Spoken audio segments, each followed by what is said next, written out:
Hello दोस्तों, मैं नरोत्तम गुजर आप सभी का एक बार फिर से मेरे यूट्यूब चैनल नरोत्तम गुजर पर हार्दिक स्वागत अभिनंदन करता हूं। तो दोस्तों, बिना देर करे अपन क्लास को आगे बढ़ाते ही चलते हैं। देखो, अपन इट के बारे में पढ़ रहे थे। इट के बारे में जो सबसे पहली बात करूं, मैं थोड़ा सा रिवीजन करा दूं। देखो, अपन ने ये पढ़ लिया था, इट प्लस इज या वॉज प्लस सब्जेक्ट प्लस हूँ प्लस वर्ब प्लस ये वाला अपन ने पढ़ लिया था। अब देखो, जो इसका नेक्स्ट प्रयोग है वो ये बच गया था, इट प्लस इज या was plus subject plus home plus subject plus verb plus object, ये बच गया था। तो आज इसका नंबर ले लेते हैं, क्या दिक्कत है ना। तो जो इसका उपयोग है वो आज अपन देखने की कोशिश करते हैं। देखो, सबसे पहली बात अपन मैं आप सभी को बता दूं कि देखो, हुम की प्रकृति हमेशा ऑब्जेक्टिव होती है। तो हुम जब कंजक्शन के रूप में आएगा तो इसके बाद में सब्जेक्टिव फॉर्म का होना हमेशा जरूरी हो जाता है। होना क्या होता है? जरूरी होता है। और वो भी सब्जेक्टिव फॉर्म कैसी, वो भी ध्यान रखना, पर्सन के लिए आने वाले प्रोनाउन होने चाहिए या नाउन होने चाहिए।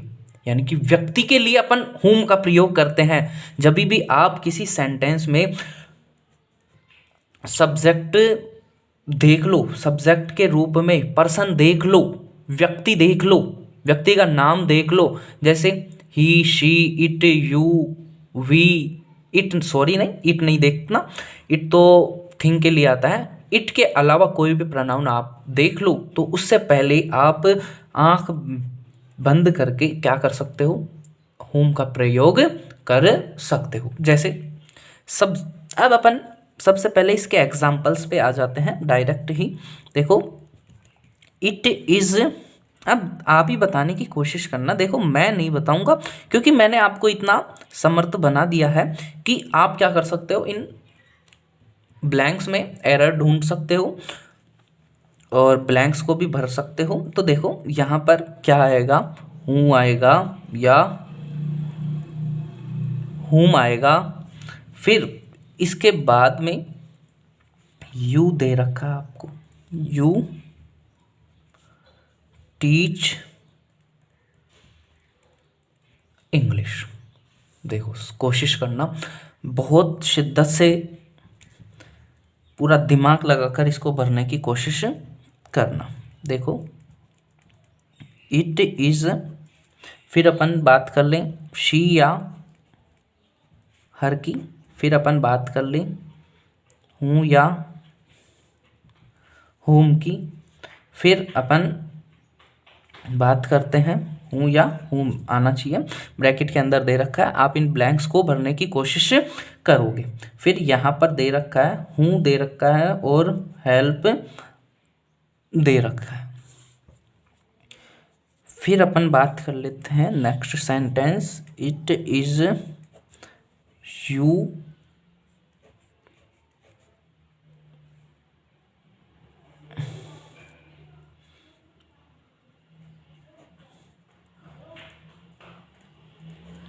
हर, फिर यहाँ पर जो दे रखा है वो दे रखा है हूँ, फिर यहाँ पर जो दे रखा है वो दे रखा है आई या मी, फिर यहाँ पर जो दे रखा है वो लाइक दे रखा है, वेरी मच।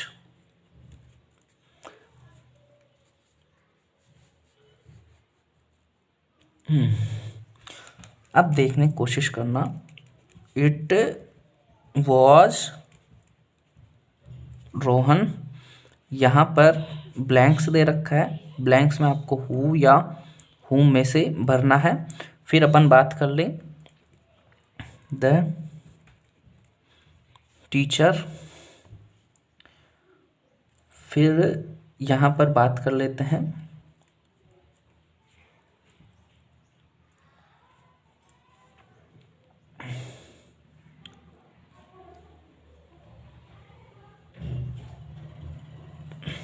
बीट, वर्ब दे रखी है ना, बीट यानी पीटना,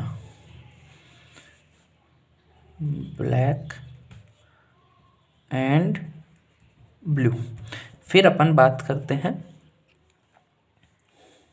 एक एग्जाम्पल और ले लेते हैं, देखने की कोशिश करना। इट इज ही whom दे रखा है, फिर इसके बाद में जो दे रखा है वो दे रखा है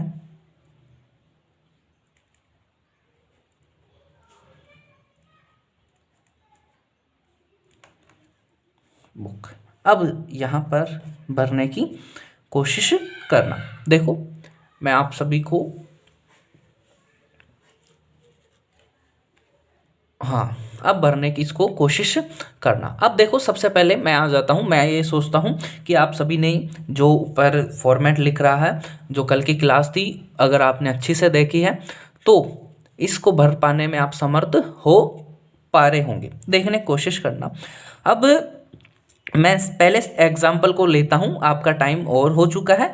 अब देखो सबसे पहले फॉर्मेट बोलता है इट इज या वॉज आए, उसके बाद में यानी कि इट के साथ में बी वर्ब आए और उसके बाद में कोई सब्जेक्ट आना चाहिए। बी के बाद क्या आना चाहिए? सब्जेक्ट आना चाहिए। अब यानी कि इट आए और इसके बाद में बी वर्ब आए तो उसके बाद में क्या आना चाहिए? सब्जेक्टिव फॉर्म आनी चाहिए। अब ये मी क्या है? मी ऑब्जेक्टिव फॉर्म है किसकी? आई की। तो यहाँ पर मी नहीं आ सकता। क्यों नहीं आ सकता? क्योंकि ऑब्जेक्टिव फॉर्म तो है ही नहीं ना। लगानी कौन सी अपन को? Subjective form. तो यहां पर सब्जेक्टिव फॉर्म क्या लग जाएगी? आई लग जाएगी। फिर अपन बात करते हैं, देखो कोशिश ज़्यादा से ज़्यादा इनको अच्छे से प्रैक्टिस करने की करना। मैं और एग्जाम्पल आपको उपलब्ध करवा दूंगा नेक्स्ट क्लासों में। अब फिर अपन बात करते हैं, जैसे फिर इसके बाद में अब इस सेंटेंस को देखने की कोशिश करना। हूँ या हूम लगाने से पहले जो इसके आगे आने वाला सेंटेंस है उसको भरने की या उसको समझने की कोशिश करना। देखो ये क्या दे रखा है? ये दे रखा है सब्जेक्ट प्लस वर्ब प्लस में ऑब्जेक्ट दे रखा है। ये सब्जेक्ट आपको दे रखा है, यानी कि आप को मैंने पिछली क्लास में बताया कि हूम आएगा। होम हमेशा कब आएगा? जब बीच सेंटेंस के, देखो कोई सेंटेंस दिया होगा, sentence plus home plus subject होगा तब तो होम आएगा। यानी कि होम के बाद भी कोई सब्जेक्ट दे रखा होगा, होम के बाद भी कोई सब्जेक्ट दे रखा होगा तो अपन होम को ही प्रयोग करना पड़ेगा। जैसे फिर अपन बात कर ले, कोई सेंटेंस दे रखा है और फिर उसमें क्या दे रखा है? हूँ दे रखा है। तो हूँ के बाद हमेशा और हमेशा वर्ब आएगी, सब्जेक्ट नहीं आएगा। होम दे रखा होगा तो होम के साथ तो सब्जेक्ट आएगा। अब देखो यहाँ पर आपको सब्जेक्ट दे रखा है। अब सब्जेक्ट किसके साथ आता है? देखो हूँ के साथ सब्जेक्ट नहीं आ सकता क्योंकि हूँ क्या है? खुद सब्जेक्ट है। अब जब एक ही सेंटेंस में आप एक से ज़्यादा सब्जेक्ट लगाओगे तो एक से ज़्यादा वर्ब भी दोगे, क्योंकि प्रत्येक सब्जेक्ट क्या मांगता है? एक फाइनाइट वर्ब मांगता है। इसी वजह से हूँ तो आ ही नहीं सकता। तो आएगा क्या? हूँ आएगा।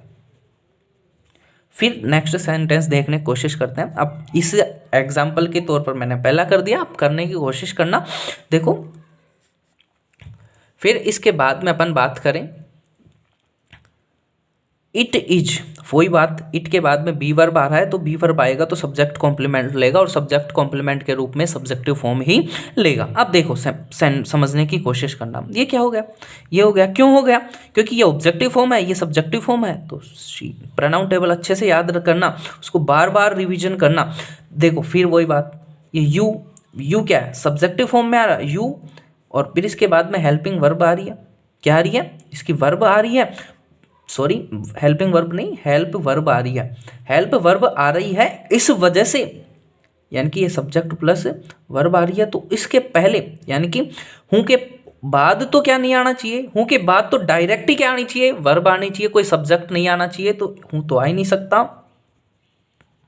फिर वही सेंटेंस यू क्या है? यू सब्जेक्टिव फॉर्म है, हर क्या है? ऑब्जेक्टिव फॉर्म, तो यू आ गया। बात कर ले हूँ। अब देखिए कोशिश करना। अब मैंने आपको बताया होम के बाद में हमेशा क्या आता है? सब्जेक्टिव फॉर्म आती है, कोई भी ऑब्जेक्टिव फॉर्म नहीं आती। तो आप इसमें से पहचान पा रहे होंगे कि ही के बाद, वो होम के बाद क्या आना चाहिए? आई आना चाहिए या मी आना चाहिए? आप बता दोगे क्यों? क्योंकि हूँ के बाद में हमेशा सब्जेक्टिव फॉर्म आती है और सब्जेक्टिव फॉर्म कौन सी है? आई। तो ये ना आकर क्या आएगा, आई आएगा। फिर अपन बात कर लेते हैं, इट वॉज रोहन। बहुत अच्छा क्वेश्चन है, इट वॉज रोहन। फिर ये इसके बाद में यानी कि सब्जेक्ट आ रहा है। अब देखो हूँ आएगा, हूँ तो आ ही नहीं सकता। हूँ क्यों नहीं आएगा, क्योंकि इसके बाद में क्या नहीं होता, सब्जेक्ट यूज नहीं होता है। सब्जेक्ट के रूप में कोई नाउन या प्रोनाउन यूज नहीं होता। तो फिर इसके बाद में क्या आता है, वर्ब आती है भाई। क्या आती है इसके बाद में, वर्ब आती है, जैसा कि अपन ने इस सेंटेंस में देखा। तो यहाँ पर आएगा क्या, तो हूँ नहीं आएगा, तो क्या आएगा, बचा क्या, हूँ माँ बचा। अब देखने की कोशिश करना, अब ये सेंटेंस किस में है, ये सेंटेंस है पास्ट में। अब आप यहाँ को पे वर्ब भरनी है, आपको क्या करनी है, वर्ब भरनी है। तो यानी कि जो पहले वाला सेंटेंस है, जो इसके पहले वाला सेंटेंस है, वो का वही एज इट इज कहाँ आना चाहिए, यानी कि वो का वही जिस टेंस में ये सेंटेंस है उसी सेंटेंस में ये वाला टेंस रहना चाहिए, ये सेंटेंस रहना चाहिए। फिर अपन बात कर लेते हैं बीट। अब यानी कि वर्ब की सेकंड फॉर्म यूज हो रही है, तो इधर भी आप क्या करिए, वर्ब की सेकंड फॉर्म ही यूज करिए। ये आप सब्जेक्ट वर्ब एग्रीमेंट टॉपिक में देखेंगे कि वर्ब के अनुसार सब्जेक्ट और सब्जेक्ट के अनुसार वर्ब प्रयोग करना। देखो बीट, बीट की जो सेकंड फॉर्म होती है बीट, बीट बिटनी होती है ना। फिर अपन बात कर लें, बहुत शानदार एग्जाम्पल है। इस एग्जाम्पल का आंसर आप कमेंट सेक्शन में देने की कोशिश करना। देखो अपन बात कर लेते हैं, ही आ रहा है सब्जेक्ट, इसके बाद में क्या आ रही है, इसके बाद में वर्ब आ रही है, हूँ या हूँ। देखो मान लो हूँ या हूँ आएगा, उसके बाद में वर्ब आएगी, तो हूँ के साथ तो वर्ब आ ही नहीं सकती, हूँ के साथ तो क्या आएगा, सब्जेक्ट आएगा। देखा ना अभी फॉर्मेट में अपन ने, सब्जेक्ट वो कोई सेंटेंस रहता है, फिर उसके बाद में हूँ आता है, फिर उसके बाद में क्या आता है, सब्जेक्ट आता है। तो हूँ तो आ ही नहीं सकता, क्यों, क्योंकि इसके साथ में सब्जेक्ट नहीं है, तो इसको सब्जेक्ट कहाँ से दोगे, तो ये तो आ ही नहीं सकता। बचा क्या, हूँ के बाद ये संतुष्ट हो रहा है, क्यों, क्योंकि हूँ के साथ हमेशा क्या आती है, वर्ब आती है, और वो वर्ब कोई सी भी हो सकती है। तो देखो आज मैंने ये 5 सेंटेंस आपको एग्जाम्पल के रूप में करवाए, तो मेरे को कमेंट सेशन में बताना कि आपके कितने सही निकले और कितने गलत निकले। देखो ईमानदारी से कमेंट करने की कोशिश करना। देखो इसी के साथ में आज अपन अपनी क्लास को यहीं पे पूर्ण करते हैं इसको।